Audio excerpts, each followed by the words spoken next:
Good morning, and good morning. I know, and let's see, it's 9:01. Okay, all right. I'm 1 minute late, but I'm on time as far as I'm concerned. It's conservative. It's conservative. How are you doing this morning? Hope you're doing well. I am. How were your last 2 days? Since you last synced me. Um, let's see, what have I done? I've done a lot of stuff trying to get ready for today's session. This session is kind of fun to me. I'm really starting to feel like I'm working when I come before you with some good information, just giving you some ideas about what life is all about on my scale, but having you add your scale to it and see how balanced we are in terms of what we're doing and what we're involved in. So today's word is mnemonic. Now, the M is silent in mnemonic. So even though it looks like it should be mnemonic, no, it's mnemonic, which is MNEMONIC, mnemonic. We're going to talk about the word in a minute, but the interesting thing about this word is that we don't even know how often we use it. We don't even know. We don't realize how adaptive we are for learning how to handle every situation we encounter and how we must remember. Good morning, Joan. How are you doing, my friend? How are you doing? But we must realize our word today is mnemonic, and mnemonic is just that kind of word that when you hear it, you may say, "What is?" I don't understand that, but the significance of it is that we use it all the time. And I'm going to read you some stuff that I have. And this is the mnemonic is one of those words that would help us um, have healthier brains because we're constantly into using what it is that we need to recall, what we need to remember. Good morning, Kalithia. How are you doing, my sweet friend? Love you guys when you all come on in here. I love it, love it, love it. So I found this on the about the brain and the nervous system. I'm always worried about how we're going to do when we get older, because regardless of how young we are now, if we live longer and longer and longer, we're going to get older, older, and older. So it says brain and nervous system prevention. Okay, so they're looking at how do we keep our minds going. And, I've done a few trainings on, the mind and how it works and what we need to do to protect it. This one is by Esther Here Rima, MSW. So she's a social worker, and it was actually written on August 20th, 2024. So this is new information. And she said it was medically reviewed by Bridget Dwyer, MD. Mnemonics are strategies or techniques for effective memorization. We have to remember some things, you know. And it says, anyway, this is some of the things from clipping from the article. It says you can use mnemonic strategies to remember names. How many of us get before people and we can't remember their name, but we remember their face? So that meant we took a visual account of them, but we forgot their name. So, some people have a strategy. They may look at somebody and say, oh, she looks like da da da. So once the name is given, if she associates the name with the vision, then it's more apt to be kept in memory. So it says also number sequences, medical protocols, like sometimes we know it by the acronym. We don't necessarily know it by if we were to say it out, you know, OBGYN, obstetrics and gynecology, but there's one of them. And it says people learn in different ways. Now, that was part of my doctorate, was looking at how people learn. Are we learners that only learn linguistically? Are we learners that learn only by what we hear, only by what we touch, only by how we move, or how we see movement? Or are we visual learners?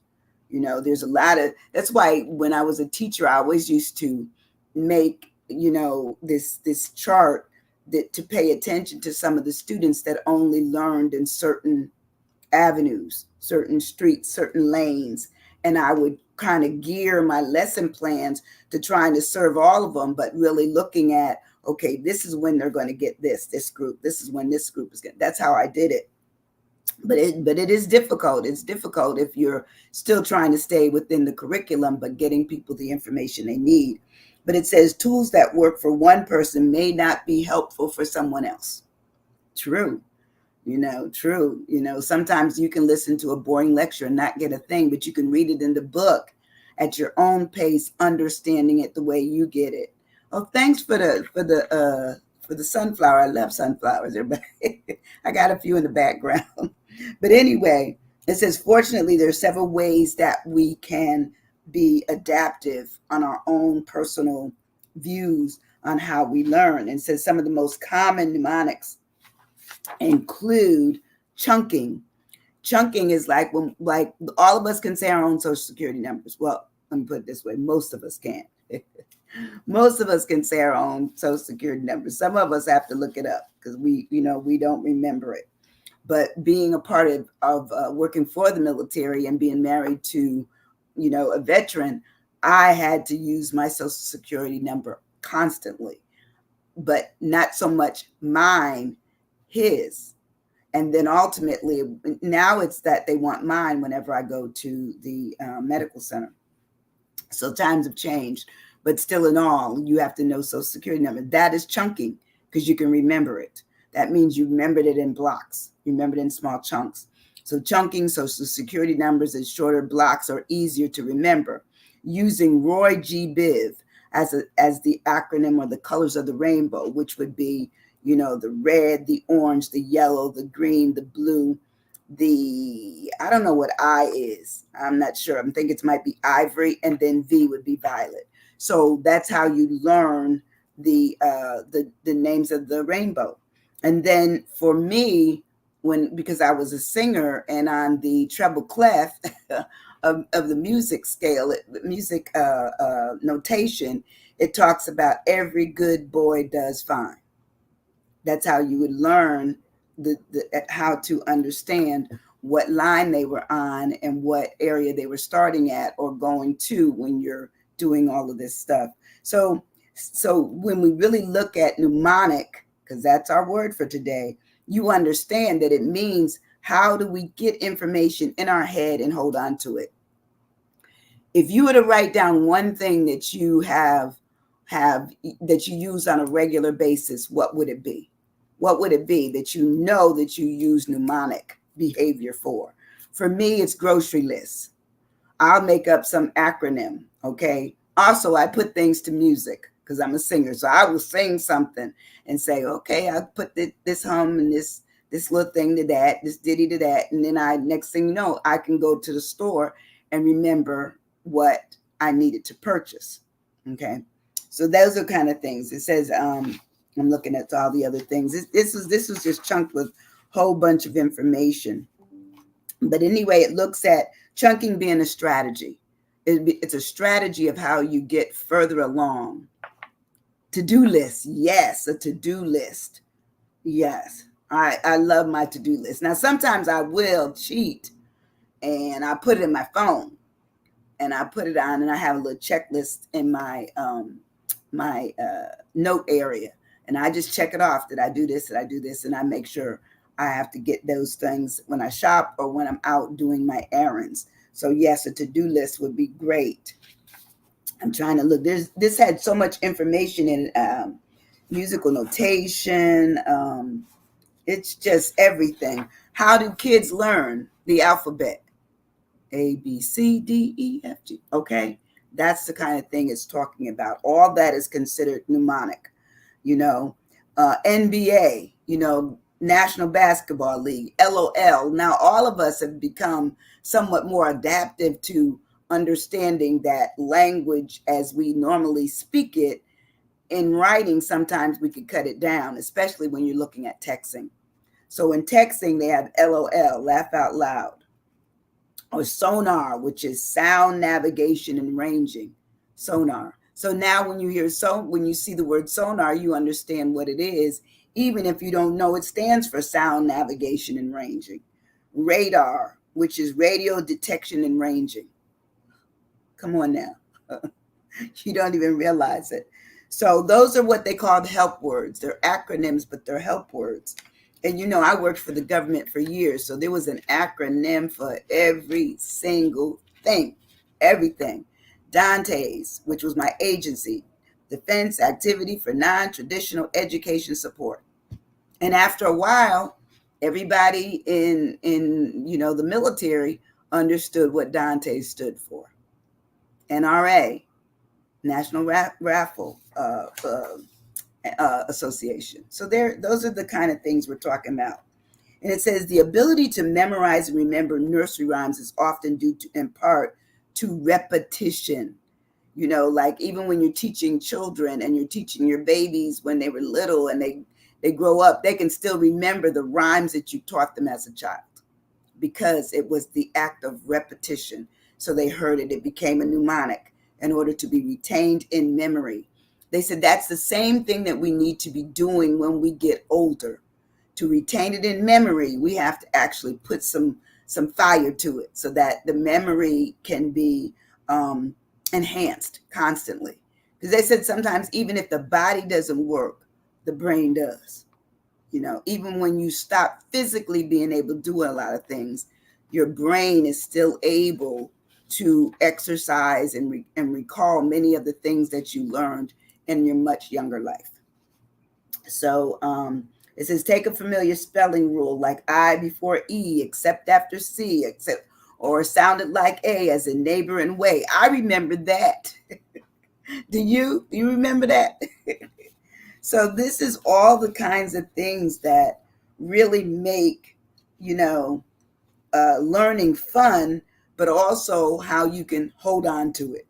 It says the PEG, there's also a thing called the PEG method. In the PEG method, 1 is a bun, 2 is shoe, 3 is tree, 4 is door, and 5 is hive. So, anything you can do, even now, find things that make you force your brain to add on to some new stuff. So, mnemonic, that's our word for today. Mnemonic is a device, such as a pattern of letters, ideas, or associations that assists in remembering something. We all have to remember some things. Did we take our medicine? Did we take all the pills? Did we drink enough water today? Did we walk 3 miles? Those kinds of things, remembering are we going to do it 3 times a week? Did I already do it on Monday? So those are the kinds of things that talk about how you can remember what it is that you need to do or you have done. It's in the past. So it says it's meant to aid us in designing our memory to be something that we carry with us, but carry forward. It says it can be a rhyme, an acronym, a bringing to mind. It can be something that's nostalgic, something that's, relevant. And it says recollective, meaning that we can go back and we can remember as if we were still there.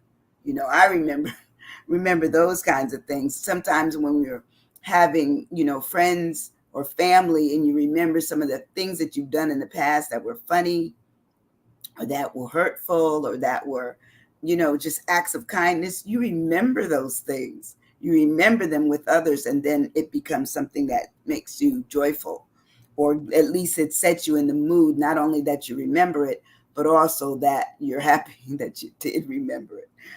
Examples of mnemonic behavior is chunking, like I said, the social security number. How about your phone numbers? How many of you know all them daggone phone numbers in your cell phone?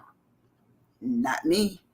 Hey, Ardelia, I do not know all my cell phone numbers. And I think when I looked, it was like, I don't know, 2000 something. I don't know all those numbers. So if I lose my phone, guess what? Am I going to be able to call you? Probably not. But what I did a while ago when my phone gave me a white screen is that once they got it back up, AT&T got it back up, I put all those in the cloud. So any new ones won't be in the cloud, but all the old ones were, the ones that had been with me up to that point. But other examples of of a mnemonic behavior, or anything that catches us. Seeing, setting the ABCs to music, like we said, making a rhyme, notes on a clef, all those things help us remember what we need to recall. It helps us remember that. So anyway, in breaking down the word, and I'll ask you, are you stuck this morning, where occasionally you think that you're losing it and that you're getting Alzheimer's and stuff? Well, they said probably not, because Alzheimer's doesn't remember anything now.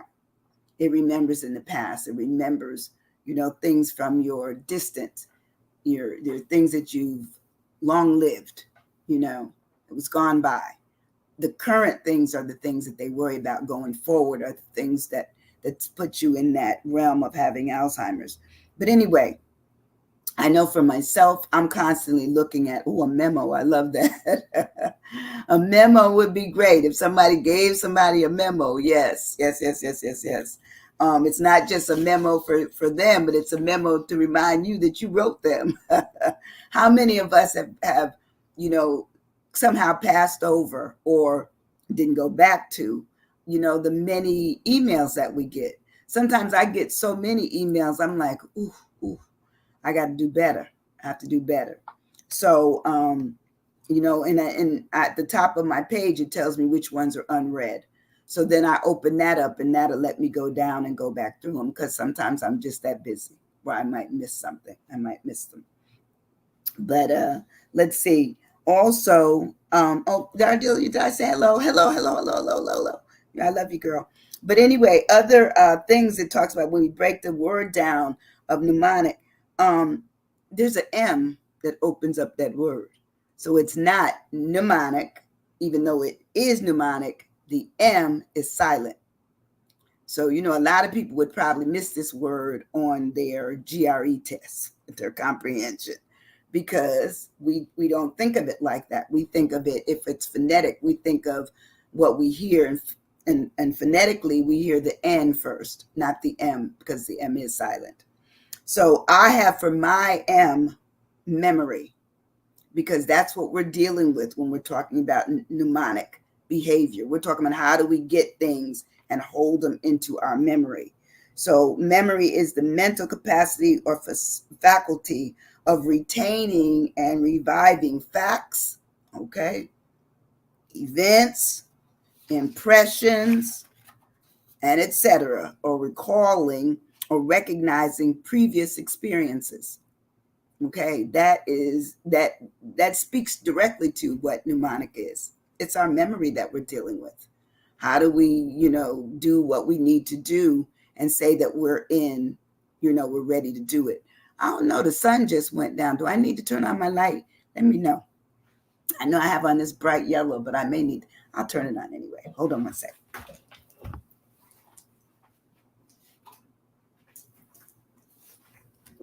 And let there be light. Wow, I can see better. But all of a sudden it got dark. I think it's supposed to rain a little bit today.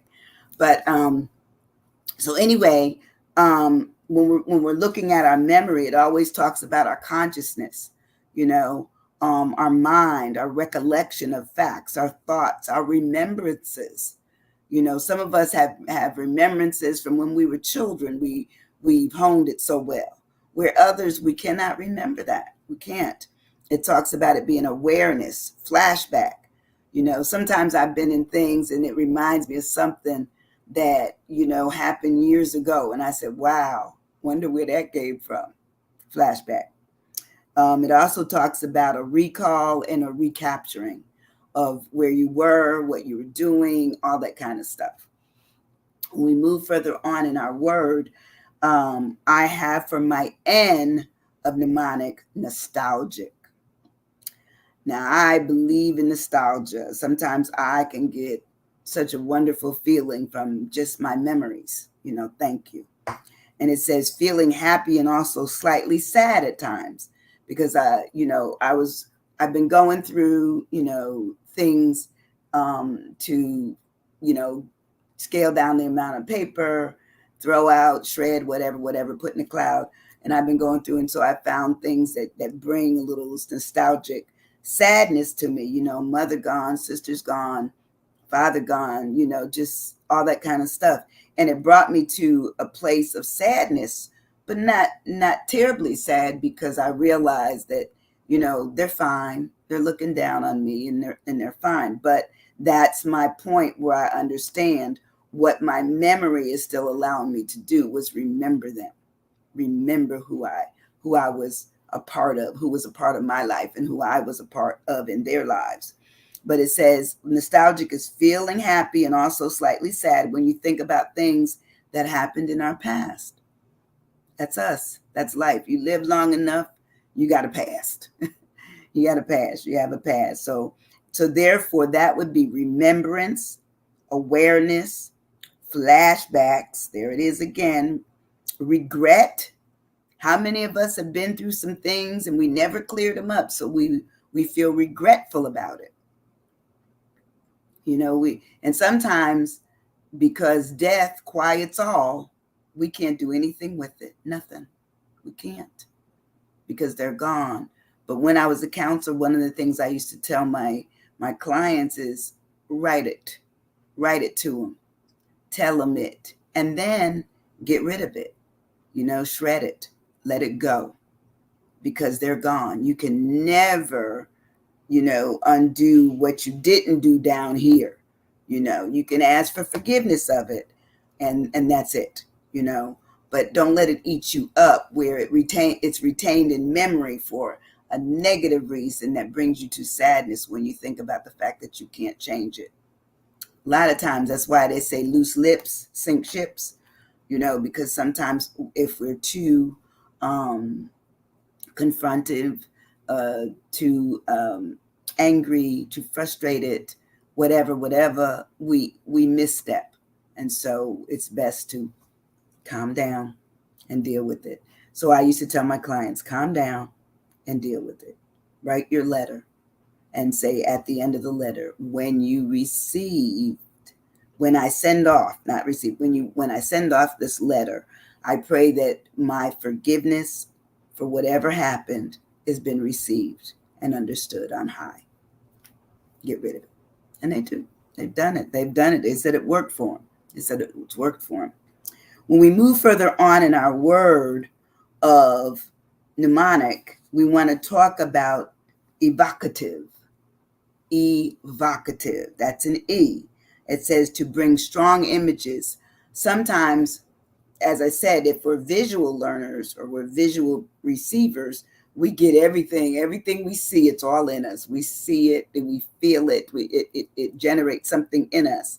And so it says that when we bring something that's a strong image, the strong image remains, even though the precipitator or the whatever the origin of it was is gone. I can still remember, this is my truth. I can still remember being in the Sistine Chapel. I tried to take a picture. Yes, I did. I did. But I remember being in the Sistine Chapel and just being absolutely blown away, especially when the two angels were doing, the touching. Oh, man. I was like overjoyed. Sistine Chapel, the Eiffel Tower, just beautiful, visions that were given to me. They were given to me. I mean, to me, those are things that I will always keep in my brain, that I had an opportunity to witness. We're not supposed to see everything that's out there, but the fact that we get to see some things is beautiful. It's beautiful. So I acknowledge the fact that I love that evocative thing that happened to me, that said it was my strong images that I still recall today. And it says it's also memories, and it's poignant. They're poignant because they've made an impact.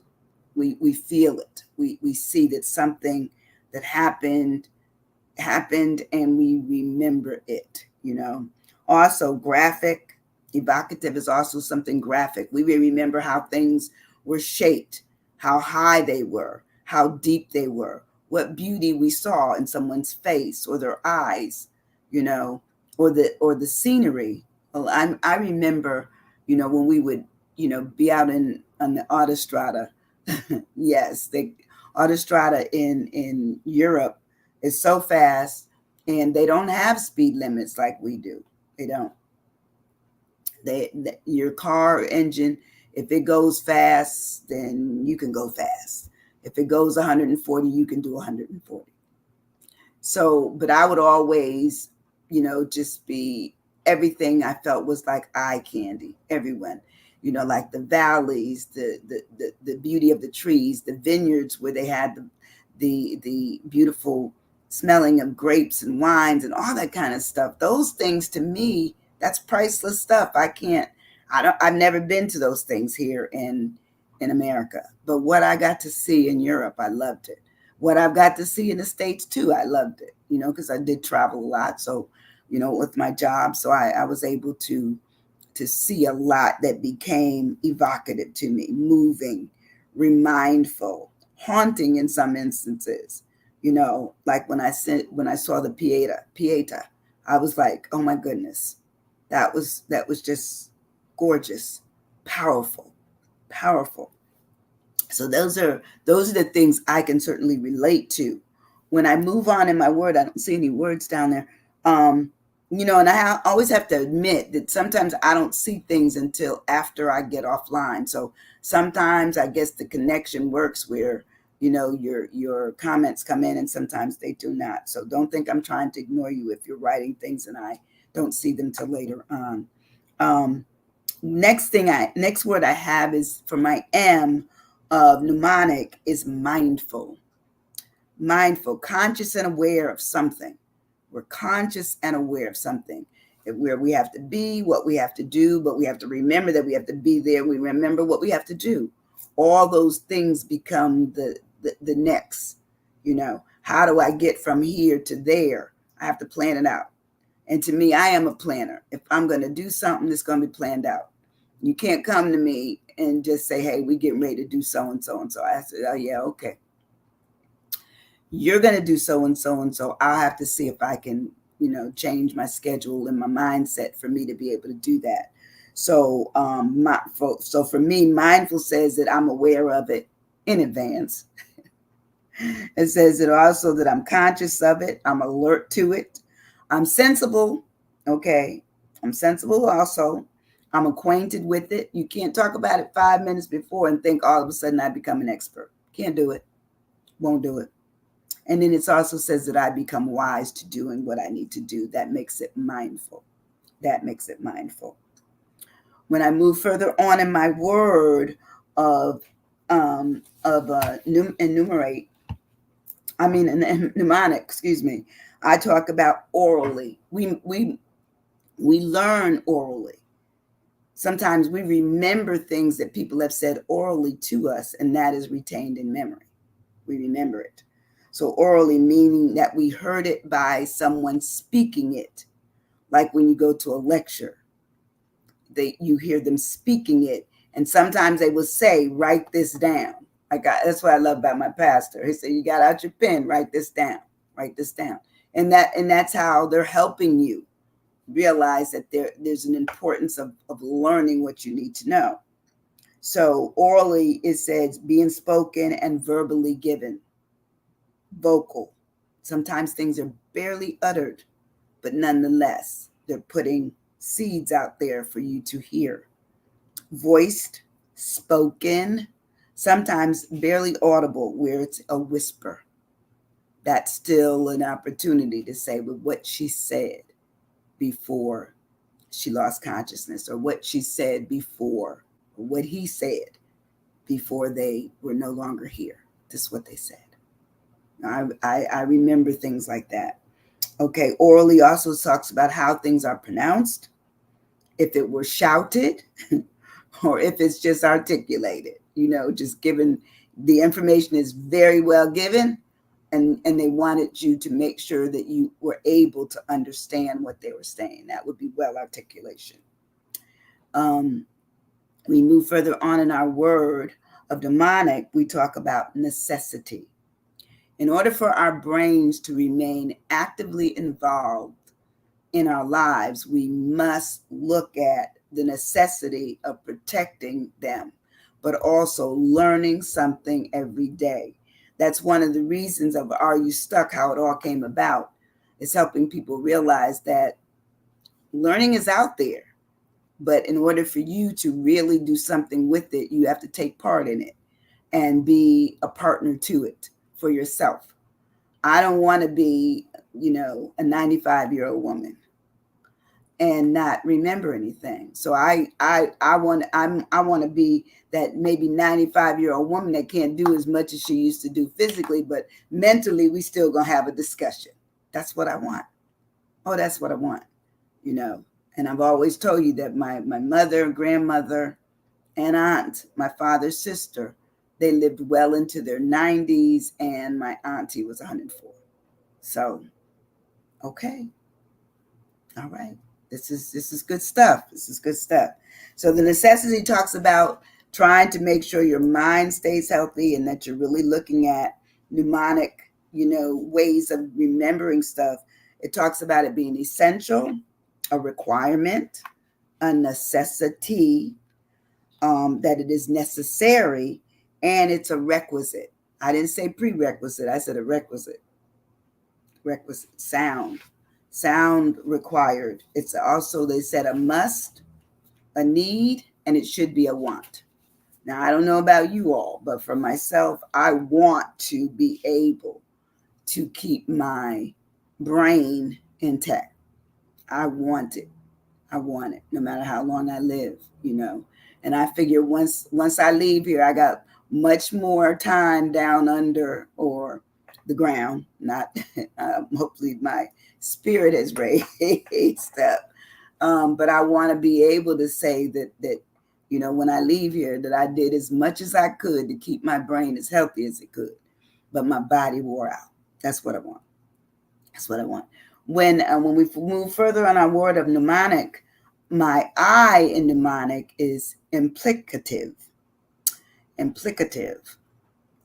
And that is tending to imply. Sometimes we have people that have implicative actions towards us, meaning they're implying certain things, okay?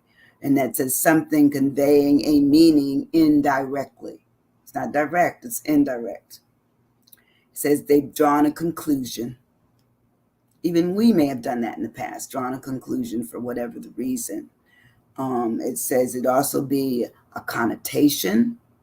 It can be an indication, an overtone, a ramification, and a significance. So all of this has to do with what's in our minds, what's in our brain. What have we learned that may not be directed properly towards other people, towards situations, or towards, everything in general? How do we get there? And sometimes we don't know how we got there, and I think some of these areas could be the way in which we've oriented ourselves through politics, through religion, and through, just interests. We may have slightly not realized that we've slanted ourselves where we're no longer centered, but we're off key in some instances, where we may not be as welcoming because the mind is telling us, no, this person, I shouldn't talk with them. I don't believe what they claim to know, and whatever, those kinds of things. And sometimes those things which are in our mind over and over, the repetition of them forms them to become a thought and a stance in our mind and in our position. Sometimes we have to just pay attention to that. Last and not least, I have my C. If you are there, what would you put down for a C, since all of the things that I've told you about mnemonics are looking at our memory, our necessity sometimes to go for being nostalgic, being evocative, mindful, dealing orally with ourselves and others, the necessity of keeping our minds as safe as possible, the implicativeness of something, what would you put down for your C, which is the last letter in mnemonic? And I don't think I'm getting the feed because I already know Joan and everybody writes, but I don't think the feed is coming through properly. But I'll put down what I put. I'll give you what I put. I put down chunking. Chunking is dividing something into chunks, okay? And the overview of chunking really says that we're going to co-locate, put things together. Excuse me. Lump them, piece them together, portion, and wad, meaning that that's how we remember them. If we put them in a category, if we put them in the way that we can, call them all off and make it where we understood it, but that it was retained almost in categories that made it where we knew what to go back to, because our brains are like these Rolodexes, and I know most young people don't know what a Rolodex is, but the Rolodex always was able to have everybody's phone number and maybe address and all those kind of things in the olden days of business. Now, of course, we have our phones. And I saw something recently online. In fact, somebody did it to me where they had a little, it was like a watch, looked like a watch, but it wasn't. It was actually an electronic way of giving out their information that went directly to your phone as you scan over it. Okay? So things have changed, but our minds are like that, where we have this ability to take in and absorb so much. And we have to categorize it as to where it goes, and that is called chunking. So we're dividing it into chunks. We're making it into lumps and pieces and portions and making it so when we bring it back out, we're going to bring out all of it. We know what we're serving with this meal. Everything all comes out. So chunking, and it says chunking can be made to be fun. I truly believe that. It says it can be made to be fun. And it says, here's a way to look at chunking. It says there's a 7-step process. And it says, first, prioritize the key information of words or of whatever is going on, identifying the most important things. We don't even realize that we do it, but we do it. We do it. And it says, identify similarities. How many of you have ever gone to a program and they have all these things that everybody can come up and look at, and then they uncover them, let you look at them, and then they cover them back up. Okay, and then you have to tell them what it is that you remember, and they give you a prize for the person that remembers the most of what it is that they witnessed. Well, that's similar to what we do when we're looking at chunking. We're looking at how do we identify similarities of what we're dealing with, so that we know that maybe all these are hair brushes, but this may be a tease. This may be a boar brush. This may be just for beards. So those are the kind of things they're looking at. How do we make it? What are the similarities? All have teeth. All have handles. That's the kind of thing we would do. Then it says find links and make these associations, which is what I was just doing. Then it says create an acronym for whatever it is that you're trying to remember. Create an acronym and then associate each word according to how you set it up. And the acronym can help you generate all the things that you're really discussing or you're really trying to remember. Include visuals if you have them, such as look at what you're trying to remember. Remember it, take it all in. What am I seeing? Then it says use mind mapping where it is that you're looking at something and you're mapping it out as to how it was stationed. How was it placed on that page? How was it on that sheet of paper? And they said some people who even, are considered to have, perfect memory are people who are probably gifted in the area of their ability to see, their visuals, because they remember everything they see. And some people can remember everything they hear. I didn't get all of that. I have to work at it. I have to work at whatever I'm doing. And then finally, it says after you do this mind mapping of how you remember it, then it says repeat the process.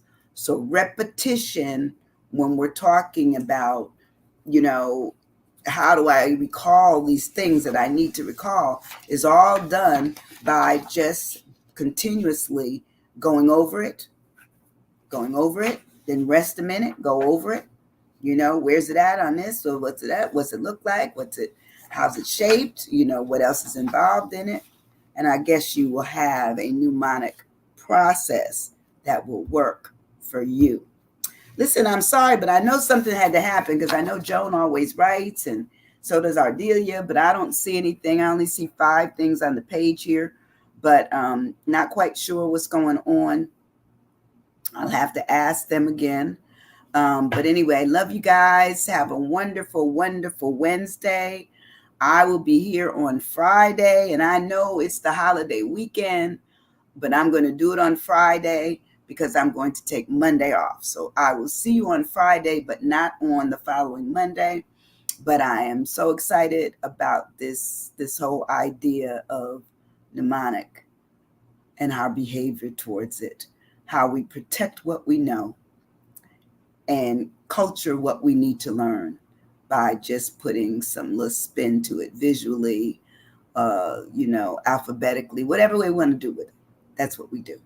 I'll see you soon. Love you very much. If you don't do anything else, hit share and let them know that I'm here at no cost. Thank you so much. Bye-bye.